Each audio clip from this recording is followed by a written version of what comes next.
We're going to start by removing the factory radio. There are 4 10mm screws that you need to remove, so we're going to take those out. And then we're going to disconnect the factory head unit and put it somewhere safe so it's out of the way and we don't scratch it or damage it in any way, shape, or form. So we're going to disconnect the speaker connection. Then we're going to disconnect the antenna plug and subsequently remove the rest of the connectors. Sometimes the connectors can get stuck, so make sure you're pressing the tab correctly all the way in so it's easy to remove.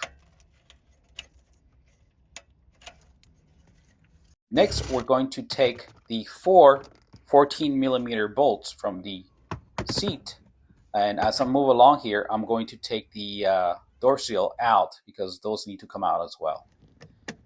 Over in the back, we're going to remove the covers and put them aside, and then we're going to take out the 2 14mm bolts from the rear of the seat.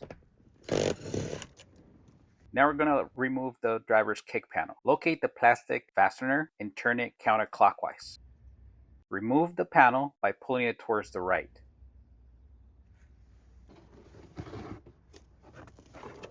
Now, going back under the driver's seat, we're going to route the amplifier side of the harness through the carpet next to the foot ventilation duct.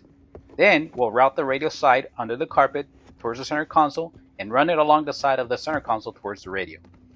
Be sure to tuck the carpet back in place when you're done.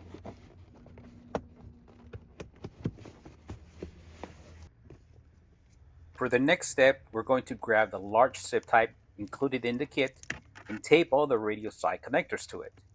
Be sure to wrap them all in tape to prevent them from getting stuck as we pull them from the back of the dash to the factory radio location.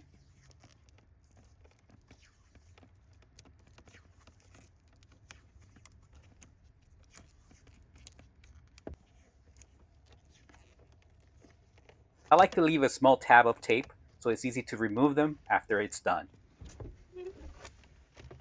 Now we can pull the harness all the way through and take the tape out.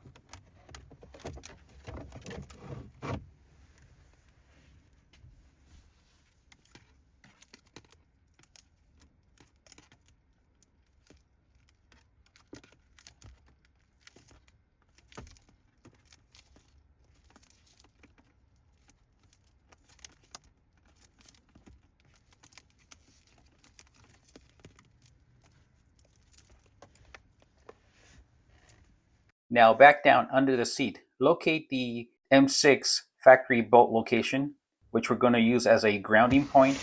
Use a metal brush to strip any paint that is around it so that we have a nice clean grounding point. And then we can proceed to adding our grounding wire. We're going to use the 2 black paint head screws to mount the circuit breaker bracket. Let's take a quick pause here. Before proceeding with any battery connections, let's cut the power to the breaker by pressing the button on the right hand side of the breaker. Once we have completed all connections, then we can reset the breaker by pressing the lever back in place. Now we're going to get the small power cable and we're going to attach it to the circuit breaker using a 11mm socket or wrench. In some cases it may be a 10mm, but in this case it's an 11mm. So we're going to attach one side to the breaker and the other side is going to go to the battery.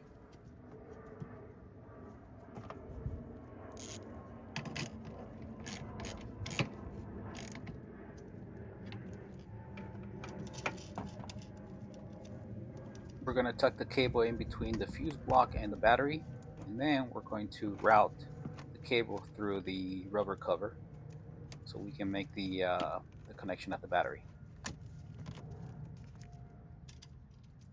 Now grab the long power cable and attach it to the aux side of the circuit breaker. After that, we're going to feed it through the firewall and into the cabin.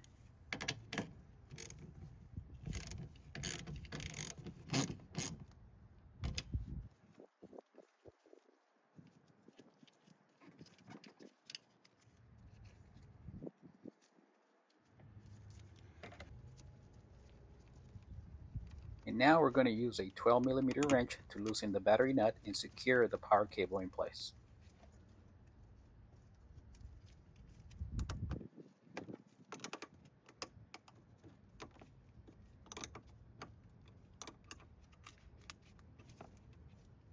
going to use a small utility knife to make a small incision on the driver's side rubber grommet. Stay away from the main harness to avoid cutting into it. After that, feed the large zip tie through the firewall. Now we're going to tape the power cable to the zip tie tightly and rub enough area so that the cable doesn't slip.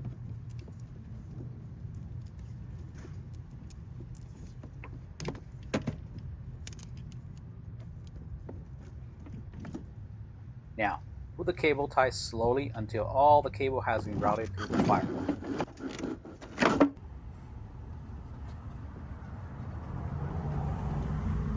Now we're going to insert the 10mm screw onto the ground ring terminal, and we're going to place the lock washer behind it. After that, we're going to mount it using a 10mm wrench.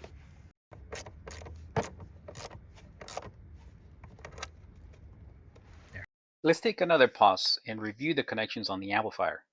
On the left side, you have the audio input, followed by the remote turn on and bass control knob port. And on the right, you have the speaker output connector. Be sure to plug them all the way in. Next, we have the subwoofer terminals, positive and negative. And on the last terminal block, we have the battery input terminal, followed by the ground terminal on the far right.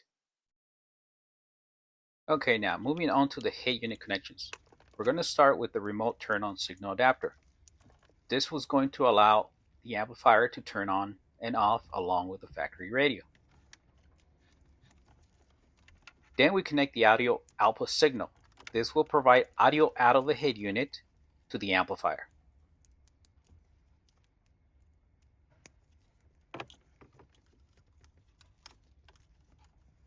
And now we connect the speaker output connection. This will send the audio from the amplifier out to the speakers. Now we're going to route the bass control knob to the mounting location. In some cases, there are no blinks available on the central lower dash area for a bass knob, so you'll have to install the bass control knob on the large blank on the left side of the steering wheel column. Now we're going to connect the speaker cables onto the adapter. Then we're going to follow by the speaker port and then connect everything back in.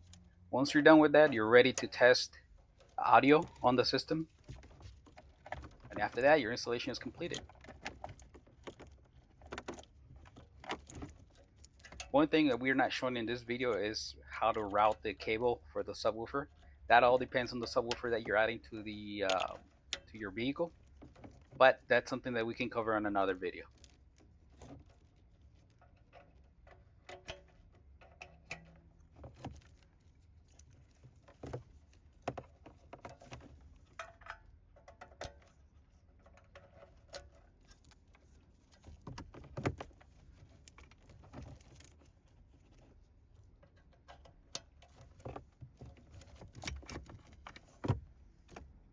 Now that all the head unit connections are completed, we can put the head unit back in place.